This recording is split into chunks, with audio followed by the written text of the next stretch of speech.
Salam değerli abituriyentler. Bugün fizikadan tekrar kampımızın 11. günündeyik ve bugün 2024-cü ilin ikinci şans imtahanında qəbula düşmüş sualların izahına baxacağıq. Videoya keçməzdən əvvəl videomu bəyənib kanalıma abunə olmağı unutmayın və ən önəmlisi videomuzun qaydasını bilirsiniz. Hansı sualda səhv edirsinizsə, o sualın aid olduğu bölməni təkrar etməlisiniz. Gəlin başlayaq. 31 nömrəli sualda bizə deyir ki, tərəfi 10 sm olan kvadrat şəkilli lövhə sabun məhlulunun səthinə toxunur. Lövhəni məhlulun səthindən ayırmaq üçün tətbiq olunan qüvvəni hesablayın. Baxın, bunun üçün bizim düsturumuz var. F bərabərdir mg üstə gəlinsin sigma L. Buradan da kvadrat şəkilli dediyi üçün L-i 4 A ilə aça bilərəm. Onda olar mg üstə gəlinsin 4A sigma. İndi gətirək hamısını yerinə qoyaq. F bərabərdir. Mg, M 10 qramdır, yəni 0,1 kiloqram edir. Vurulsun J 10'dur. Üstə gəlinsin. 4 vurulsun kvadratımın tərəfi 10 cm-dir, yəni 0,1. Vurulsun. Sigma isə 4 vur 10 üstü mənfi 2-dir, yəni 0,4 deməkdir. İndi bunu hesablasam. 0,1, bunu yazaq 10 üstü mənfi 2, mənfi 1 yazaq bunu. Üstə gəlinsin. Bu da mənə verəcək 0,1000-də 4 vurulsun 4, 0,1000-də 16 edir. Mən də bunu yazacağım 16 vurulsun 10 üstü mənfi 3. Bunu da çevirəndə uşaqlar alınır 116 milli-newton. Yəni cavabı götürürəm D variantı. Bu bəhs cisimlərin və mayilərin xassələrinə aid maraqlı bir sual idi. Keçək indi növbəti suala. 32. X oxu üzrə harmonik rəqs edən maddi nöqtənin təcilinin proyeksiyası qanunu ilə dəyişir. Rəqsin amplitudu. Mexaniki rəqslər və dalğalara aid bir sualdır. Təcil A bərabərdir Im sinus omega t qanunu ilə dəyişir. Buradan görürəm ki, təcilin amplitud qiyməti 20-dir. Omega isə 2 pi-dir. Onda mən buradan rəqsin amplitudunu tapmaq üçün yazaram. Im bərabərdir 4 pi kvadratı xm bölünsün t kvadrat. Və yaxud da t kvadrat olmadığı üçün belə yaza da bilərik. Gəlin yazaq. Buradan da mən t-ni bilməliyəm ki, xm-i tapım. T-ni də omegadan tapacağım. Baxın yazıram. Deməli, yazacağım omega bərabərdir 2 pi bölünsün t bərabərdir omega da 2 pi-yə bərabərdir. Onda buradan periodu 1 taparam. Gətirək yerinə qoyaq xm tapaq. 20 bərabərdir 4 pi kvadratım mənə verir 40 vurulsun. Xm deməli. Uşaqlar heç bundan getməyə ehtiyac yoxdur. Çünki pi-nin öz qiymətini 3 götürəndə cavab alınmayacaq. Gəlin belə gedək. Hazır bizim omega ilə olan düsturumuz var ya. Im bərabərdir omega kvadratı xm. Buradan xm tapaq. Xm bərabərdir Im bölünsün omega kvadrat. Im 20'dir, omega kvadrat da 10'dur. Bu da mənə verəcək 2. Cavabı da götürək C variantı. Düz mü getdik? Omega kvadratımız. Bir dəqiqə, omega kvadratı, burada bir yanlışlıq var, onu düzəldək bir dənə. Omega kvadratım 4 pi kvadrat edir, yəni 40 edir. Bu da 2-də 1 düşür, yəni 0,5. Cavab B-dir. Olur B variantı. 33. Lövhələrinin arasındakı məsafə məlum olan müstəvi kondensatorun bircins elektrik sahəsinin intensivliyini hansı cihazın köməyi ilə təyin etmək olar? Y bərabər U böl D-dir və D bizə məlumdur. Yeni bilmək üçün onu bilməliyəm. Onu da nə ilə təyin edə bilərəm? Voltmetrlə. Cavab olur A variantı. Keçək növbəti suala. 34. Rəqs konturundakı cəryan şiddətinin amplitud qiymətinin xarici gərginliyin dövrü tezliyinə asılı qrafiki verilmişdir. Sarğacın induktivliyi bu qədər olarsa kondensatorun tutumu. Omega bərabərdir 1 bölünsün kök altında L-si. Buradan da tutumu tapanda 1 bölünsün L vurulsun omega kvadrat alınır. 1 bölünsün L 1,25 henridir, milli henridir. 1,25 vurulsun 10 üstü mənfi 3 yazarım. Omega kvadratımda 4'ün kvadratı 16 vur 10 üstü 6. Bu ifadəni biraz sadələşdirsəm, deməli 1 bölünsün 10 üstü 0'ını çəksəm mənfi 5 edər. 125 vurulsun 16. Vurulsun 10 üstü mənfi 5 ilə də 10 üstü 6'ını toplayanda 10 üstü 1 düşür. 125'i də 16'ya vuranda 2000 edir.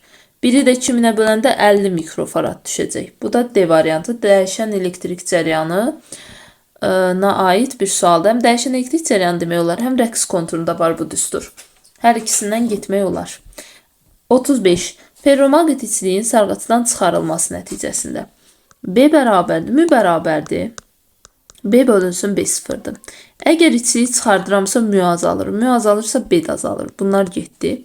Maqnitə gələndə isə baxaram ki, məsələn, elə görə L mü bərabərdir, L bölünsün L sıfırdır. Əgər münü çıxardıramsa L də azalır. Onda W bərabərdir, L kvadrat böl 2 yazsam. Əgər L azalırsa, deyərəm W da azalır. Yəni, hər ikisi azalır götürərəm. Cavab olur B variantı. 36. Şaqul yuxarı atılmış cismin potensial enerjisi. Enerji hər zamandan həmişə kvadratik asıl olur. Çünki MGH-la açırıq. Y potensialı MGH-la açıb H-ın yerinə JT kvadratı böl 2 qoyanda MG kvadrat T kvadrat böl 2 alınır. Kvadratik asıdır və yuxarı atılanda potensial birinci artır, sonra yerə düşəndə isə azalır. Ona görə də cavabı götürürəm A variantı. Keçək indi növbəti suala. 37. Sıxlığı suyun sıxlığından böyük olan cisim boş qabın içərisində ipdən asılıb. Su qaba doldurularkən suyun səviyyəsinin hansı intervalında ipdə yaranan gərilmə qüvvəsi azalacaq? Baxın, adam B-yə qədər dolana qədər cisimdə heç bir dəyişiklik olmadığı üçün suyun səviyyəsində dəyişiklik yoxdur deyə, yəni cisim nə batmır, nə suyun üzərində qalmır, olduğu kimi qalıb deyə, burada gərilmə qüvvəsi dəyişmir, yəni AB hissələri gedər. Lakin mən buradan suyun içərisinə bu cisim daxil olanda yazmalıyam aşağı MG, yuxarı F-Arximed, bir də yuxarı T gərilmə.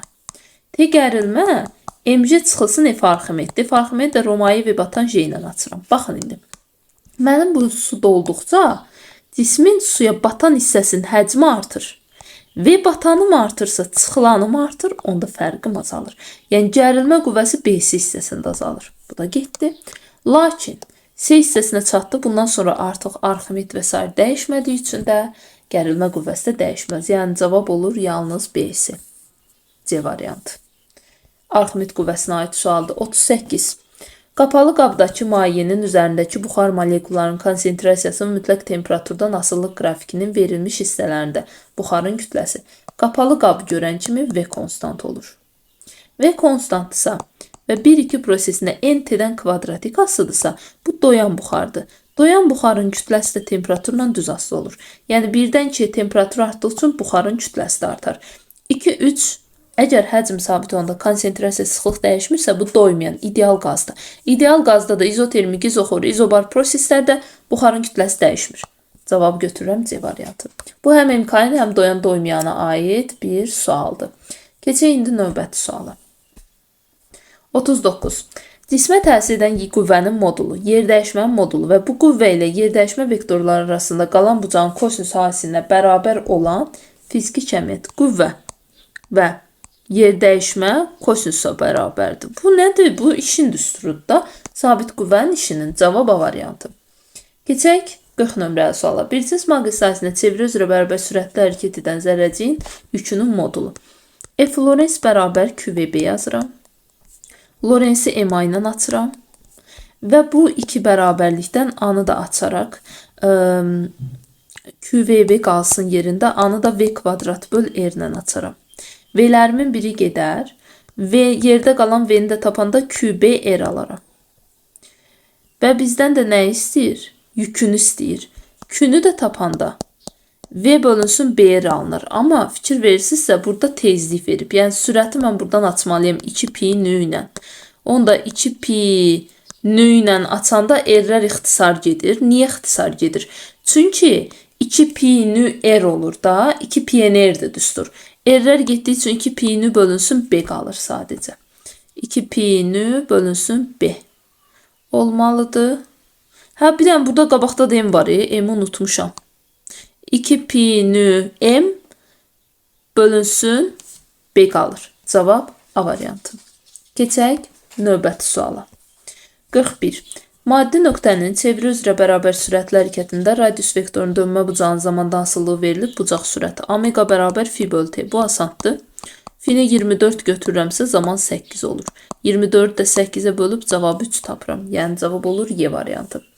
Keçək növbəti suala. 42. Euler Venn diaqramının uyğunluğu müəyyən edin. Protonlarının sayı 1-dir. Buradan yazaq. Deməli, protonun sayı 1, nukleonlarının sayı, bunun neytronu tapanda yuxarıdan aşağı çıxıram 2-dir. Bunun protonu 2-dir, neytronu da yenə yuxarıdan aşağı çıxıram 2-dir. 2 neytrona malikdir, hər ikisinə gedir. 3 nukleonu var, yəni yuxarıdakılardan söhbət gedir, hidrogendir. Buna götürərəm. 1 protona malikdir, yenə hidrogendir, heliumda 2 dənədir. Protonların və neytronların sayı eyni olan heliumdur, hər ikisində 2-dir. Kütlə ədədinin yük ədədinə nisbəti 2-yə bərabərdir, o da heliumdur. Deməli, 2, 3, 1, 4, 5. 2, 3, 4, 5, 1. Cavabı götürərəm B variantı. Keçək növbəti suala. 43. Verilmiş riyazi rəqqasda rəqs amplitudunu artırdıqda yenə rəqslərə aid bir sualdır. Riyazi rəqqasın rəqs tezliyinin düsturu n bərabər 1 bölünsün 2 pi kök altında j bölü L-dir. Bu düsturda amplitud var? Yoxdur. Deməli, aslı deyil. Y gələndə isə Y tam zamandan asılı deyil, amma bəzi kəmiyyətlərdən asılı ola bilər. Məsələn, VM kvadrat bölü 2 yazsam, V-nin də yerinə 2 pi nü xm qoysam, kvadratı yüksəltsəm, m vurulsun 4 pi kvadratı nü kvadratı xm kvadrat bölünsün 2 alaram. Və buradan da mən görərəm ki, buradan tam enerji rəqsin amplitudundan düz asılı. Amplitudu artırıramsa tam enerji də artmalıdır. Cavabı götürərəm. Deməli, C variantı. Dəyişməz, artar. Keçək növbəti suala. 44. Bloklar sistemi qüvvədə neçə dəfə qazanc verir? Bu blokda bir dənə tərpənən blokdur, bir dənə tərpənməz. Tərpənən blokda qüvvədə neçə dəfə qazanc verir? 2 dəfə. Cavab olur A variantı. Keçək növbəti suala. 45. İçərisində qaz olan kolba maye manometrlə birləşdirilir. Kolba su olan qaba salındıqdan sonra manometrin göstərişi dəyişir. Baxın, birinci halda buradan qazın təzyiqi var. Buradan isə P0 atmosfer. Bunlar bir-birini tarazlaşdırır. Qaz P0-a bərabərdir. Lakin bu tərəfə gələndə yenə buradan qaz təsir göstərir. Buradan da P0 atmosfer. Lakin tarazlıq pozulubdur. Fikir verirsiniz, P0 daha böyükdür ki, mayeni itələyib yuxarı qaldırıb bu tərəfdən. Böyük olan həmişə digər tərəfdən mayeni yuxarı qaldırır. Amma atmosfer təzyiqin qiyməti dəyişməməlidir. Deməli, qazın təzyiqi azalıb ki, atmosfer qazdan böyük olubdur. Qazın təzyiqi nə vaxt azalar? Gələk variantlara. PV bərabər nÜRT-yə görə qazın təzyiqinin azalması üçün temperatur azalmalıdır. Varmı? D götürürəm. Temperatur olmasa kinetik azalmalıdır. Kinetik yoxdursa sürət azalması verəcək. Sürət yoxdursa deyəcək daxil enerji azalır. Bunların hamısı azalanda təzyiq azalır. Cavab D variantı. 46. Mənfi yük zərrəcik bir cins elektrik sahəsinə daxil olur. Mənə deyir ki, hansı qrafik elektrik sahəsinin gördüyü işin zamandan asıllığını ifadə edir? Elektrostatik sahəyə daxil olur. Mənfi yükə sahənin əksinə qüvvə təsir etdiyi üçün bu yeyinləşən hərəkət edir. Yeyinləşən hərəkət edirsə, onda mən yazmalıyam ki, A bərabərdir. Elektrik sahəsi olduğu üçün əslində Q-yə D ilə getməliyik. İndi D-ni də S yazacağım. Q-yə S. Q-yə qalsın yerində, amma S-i mən necə açmalıyam? V0T plus A-T kvadratı böl 2 ilə. Və buradan da mən görürəm ki, mənim işim zamandan düz kvadratik aslıdır. Yəni cavab D variantıdır. Keçək növbəti suala. 47. Kök altında joule vur, amper vur, saniyə böl volt ifadəsi. Joule qalsın yerində, amper qalsın, saniyə qalsın. Voltu joule böl kulonla atsam, kulon sürətə qalxar, joule məxrəcə. Amper vur, saniyə deyə kulon deməkdir. Kökdən bir dənə kulon çıxar. Kulon da yükün vahididir. Cavab olur B variantı. Keçək indi növbəti suala. Uzaqdan görmə qüsuru olan göz. Uşaqlar, normal görən gözdə burada alınmalıdır xəyal, qişanın üzərində. Yəni 1-3-5 ola bilməz. Yaxından görmə qüsuru olan insanlarda tor təbəqənin qarşısında alınır. Yəni 2 nöqtəsində. Uzaqdan görmədə isə 4-də alınır. Yəni cavab olur 4. Bu da həndəs optikaya aid bir sualdır. 49. Metal üzərinə dalğı uzunluğu lambda olan işıq salındıqda qopan fotoelektronların maksimal kinetik enerjisi metalın çıxış işinə bərabər olur. Bu metalın üzərinə dalğı uzunluğu 0,5 lambda olan işıq salındıqda qopan fotoelektronların maksimal kinetik enerjisi metalın çıxış işindən neçə dəfə böyük olar? Baxın, birinci halda demir kinetik çıxış işinə bərabərdir. Yazaram. Y kinetik əgər çıxışa bərabərdirsə, Y fotonun enerjisi bərabərdir. Y kinetik üstəgəl çıxış. Kinetikin yerinə də çıxış qoysam 2 çıxış alarım.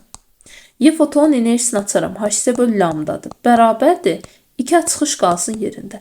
Buradan mən çıxış işimi tapıram ki, 2 H bölünsün 2 lambdadır. Bu beləcə qalsın. Keçək indi bu metalın üzərinə bu qədər işıq saldıqda deyir. Y fotonun enerjisi bərabərdir. Y kinetik üstəgəl çıxış yazaram. Buradan Y kinetiki taparam. Y fotonun enerjisinin yerinə yazıram H bölünsün 0,5 lambda. Çıxıram çıxışı, yəni H bölünsün 2 lambdanı. Buradan da 0,5 lambdanı çevirəndə 10 bölünsün 5 edir. Yəni 2 H bölünsün lambdadan çıxmalıyam H bölünsün 2 lambdanı. Buradan da əgər 2 lambdanı orta məxrəc etsəm, lambdaya böldü 2 düşür. Vuranda 4 H çıxılsın H olar. Bunu da alaram 3 H bölünsün 2 lambda. Bunu aldıqdan sonra da kinetik enerji çıxışından neçə dəfə böyükdür deyir. Y kinetika çıxışa bölməliyəm. Kinetiki tapdım 3 H bölünsün 2 lambda. Vururam. Çıxışı da neçə tapmışdım? 2 lambda bölünsün H. H-lər gedir, 2 lambdalar gedir, cavabı 3 alıram. Bu da işıq kvantlarına aid maraqlı bir sualdır. Cavab olur 3. Keçək 50 nömrəli suala. K açarını açdıqda dəyişən cəryan dövrəsinə qoşulmuş ampermetrin göstərişi. Baxın, ampermetr yalnız S kondensatorundakı cəryan şiddətini ölçür. K açarını açdıqda deyir. Deməli, birinci K açarı bağlıdır. K açarı bağlı olanda dövrənin ümumi tutumu S bölünsün 2'dir. Daha doğrusu 2S'dir. Ardıcıl birləşdiyi üçün, paralel birləşdiyi üçün. Deməli, 2S-dirsə əgər. Burada belə bir məsələ var ki, əgər 2S-dirsə, I bərabərdir, UM bölünsün XS-dən, bunu açanda UM omega S olur. 2 UM omega S olur da. Aha, dövrədən bu qədər cəryan gəlir. Və hər birinə onda nə qədər gedər? UM omega S qədər. Yazaram. Aha, birinci halda belə oldu. Yazıram ki, birinci halda UM omega S qədər cəryan gəldi. İkinci halda açar açanda buradan cəryan keçmir. Dövrənin ümumi tutumu S qalır. Onda ikinci halda dövrədən I bərabər UM omega S qədər cəryan gəlir. Yuxarıdan keçmir, elə hamısı buradan keçib dövrəni tamamlayır. Onda ikinci halda da İkincidən keçən yenə UM omega S olur. Ona görə də göstəriş dəyişmir. Keçək növbəti suala. 51. Koordinatın zamandan asılılıq qrafiklərinə əsasən hansı cismin T bərabər 0 zaman anda sürəti 0-a bərabər ola bilər? 0-a bərabər ola bilər yalnız 3. 3-də necə hərəkətdir? Yeyinləşən. Yeyinləşən hərəkətdə bunun başlanğıc sürəti 0 olsa da onsuz da bu vaxt keçdikcə sürətini artırıb hərəkətinə davam edə bilər. Lakin bir niyə olmaz? Bir yavaşayan hərəkətdir uşaqlar. Yavaşayanın bir sürəti olmalıdır ki, onu azaltsın. Başlanğıcda bunun sürəti olmasa, mənim əlimdə pulum olmasa nəyi xərcləyə bilərəm? Heç xərcləyə bilmərəm, axı mənim əlimdə pul olmalıdır ki, onu xərcləyim. Yavaşayan hərəkət də odur. Bunun əlində bir sürət olmalıdır ki, onu azaltsın. Yoxdursa necə azaldacaq? Azalda bilməyəcək, hərəkət edə bilməyəcək. Yəni 1-də heç vaxt ola bilməz. 2-də də bərabər sürətlidir. Bərabər sürətli hərəkətdə də başlanğıcda sürət 0-dırsa, bu sonra sürətini dəyişə bilməz axı. Onda da hərəkət etməz. Bunun sürəti olmalıdır və sabit qalmalıdır. Ona görə cavab yalnız 3 olur. B variantı düz xəttli hərəkətə aid bir sualdır. Keçək 52. Həcmi 100 cm kubu olan bir cins cismin təcinin ona təsir edən vəzləyici qüvvədən asılılıq qrafiki verilmişdir. Cismin sıxlığını hesablayın. Deməli, gəlin birinci həcmi çevirək. V bərabərdir 100 vur 10^6 metr kubu yazaram. Onu da yazaq 10^-4 metr kubuna çevrilir. F bərabər MA. Buradan deyimi rho V ilə açıram. Rho V A. Buradan da rho-nu tapsam F bölünsün V vurulsun A olur. F 8 götürsəm V 10^-4 təcildə 20. Bu 5'də 2 düşür. Yəni 0,4 vurulsun 10^4 edir. Bu da mənə verir 4000. Yəni cavabı götürərəm Y variantı. Newton qanunlarına aid maraqlı bir sualdır. 53.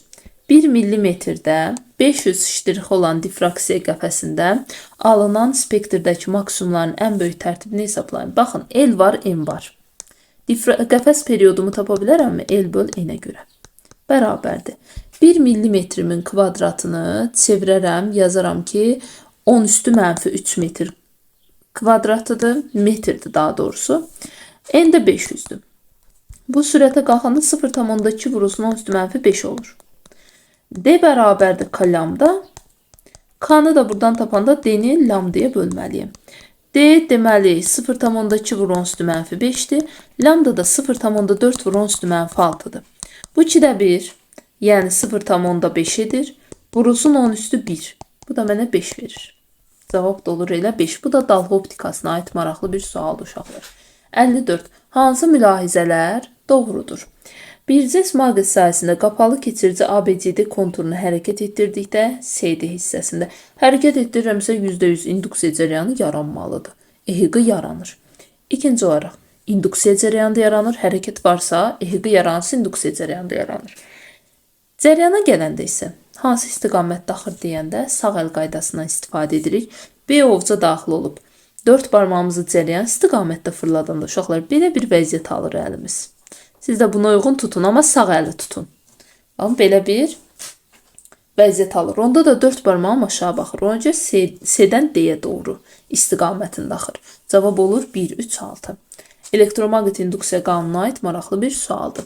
55. Dövrədəki ampermetrin göstərişi 24 milliamperdir. Mənbəyin gərginliyini dəyişmədən qütblərinin yerini dəyişsək ampermetrin göstərişi nəyə bərabər olar? Gəlin birinci baxaq. Müsbətdən gəlir. R3-dən keçir. R2-dən keçir, lakin R1-dən bir dəqiqə tərsinə dedim. R3-dən keçə bilmir, diod tərsinə qoşulub, buradan keçmir. R2-dən keçir, R1-dən keçir. Onda dövrənin birinci halda ümumi müqavimətini tapanda R ümumi bərabərdir. R1 vur R2 bölünsün R1 plus R2 ilə tapıram. R1 R2 edir 600. R1 plus R2 də 50 edir. Bu mənə verir 12. Bunu aldıqdan sonra gərginliyi tapıram. U bərabərdir I yerə görə. İni mənə veribdir. 24'dür. Vururam 12'yə. Bu heç belə qalsın. Gələk indi. İkinci halda dövrənin qütblərini dəyişdirsəm. Yəni müsbət olan yerə mənfi, mənfi yerə müsbət qoysam, R3-dən keçir.